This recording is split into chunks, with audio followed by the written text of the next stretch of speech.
रात्री ऑफिसवरून येताना यांनी फ्लावर, गाजर आणि मटार आणलं. लगेच मुलं म्हणायला लागली की सकाळी मम्मी आम्हाला डब्याला पावभाजीच दे.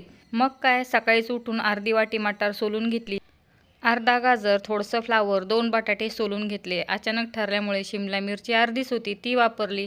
तोपर्यंत 2 कांदे, अद्रक, लसूण, 1 चमचा जिरं टाकून दळून घेतलं. इथे कढाईमध्ये अर्धी पळी तेल, थोडंसं बटर टाकून कांदा लाल करून घेतला. लाल मिरची, धना पावडर, हळद टाकली. 3 चमचे पावभाजीचा मसाला टाकला. जे बॅटर आपण दळून घेतलं होतं ते घातलं. थोडंसं बटर घातलं, काश्मीरी मिरची घातली, कोथिंबीर घातली. पावभाजी तयार झाली.